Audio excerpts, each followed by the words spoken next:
ato ang Gamma Pi Micro organization.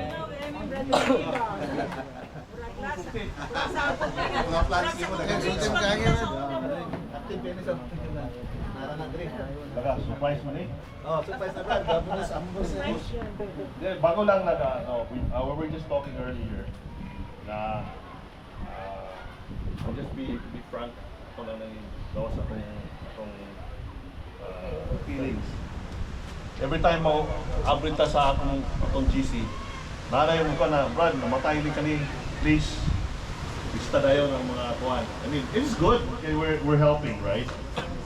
Pero it shouldn't be that way. We should get a system where we have something going on for assistance, not only for death, but for somebody who is sick, accident.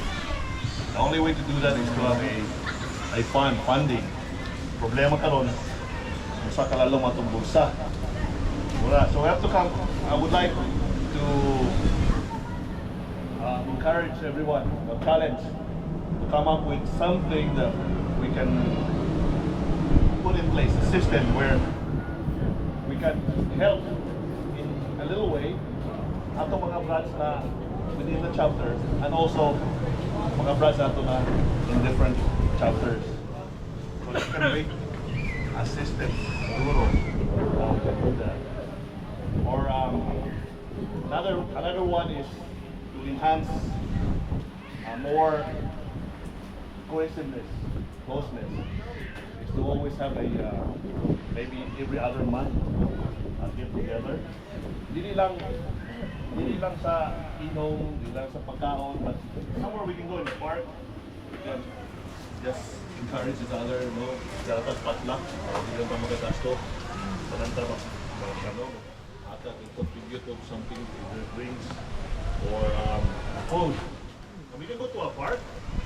Ano mang park rin na libre ba na we can go and have a potluck or get together. I mean, ba? Bring your family. And the more we go out, the more we have get together, the more closer we become. Hindi lang meet each other every 3 months or every 6 months or once a month. And anniversary. Dili, dapat we should meet every other month. Kung kinsa lang, masig 2-3, maski ka nang kinsa lang available. Ana, join mo ng uban ba? Hindi na ito makaisa ba? You know, we have so many fractions, we have so many problems. Life is not easy these days. But our brotherhood should not be compromised because of what is happening to our life. We should continue on to be closer.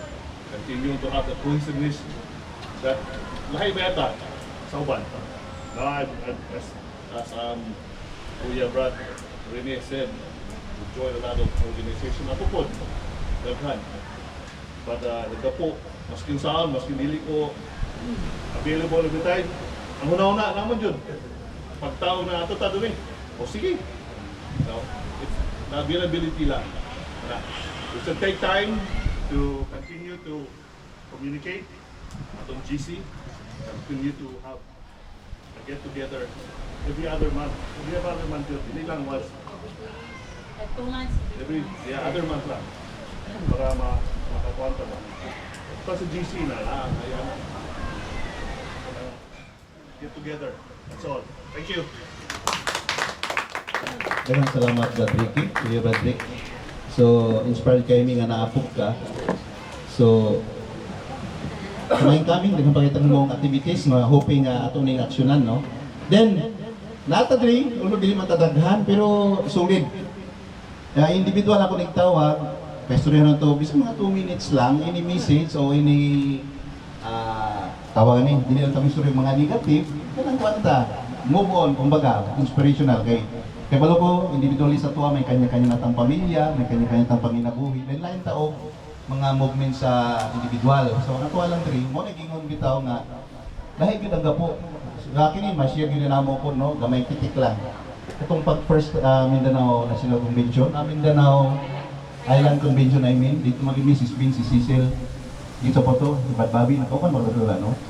So, kuhan lang kayo, kaya na-timing ko ito nga time, nag-rent big van, bakante kayo ang van, Actually, gitabangan to, no? Kaya ra gani nag-sponsor si Brad Allen na to. So dili kay bugat ang panatulo. Inamutay pero gaan lang kay participate man yun. So equally, mo na nga enjoy nga although nalayo sa pamilya pero lahi yun. Nakita ko namo dito sa Island Convention nga which is welcome kayo gyud ang gapo. Kumbaga, murag ma-feel nimo nga sa gid ka dedicated at the same time unsa gyud ang ang relasyon ba nagpabilin gyud. Mo na nga kini karon sa tuwa ka sa mission ni Brad Ricky. Mo na daghan kay organization nga sudlan, lahi gyud ang gapo kumbaga. Anyway, tawagan ako individual. Bisag kuan lang ko, mga 2 minutes ini message unsay imong mga inspirational or unsay imong pwede mapaabot diri. No? At least naakaroon din sa presensya, I mean. Ako tawagon si Brad Chris. Ikaw na rin Brad Chris, message lang. Kaya gimingaw ba yung giminimo doon. So na, every now and then, nakagin ka sa mukini.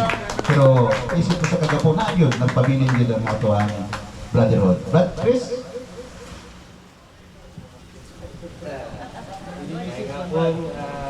Christmas bitaon?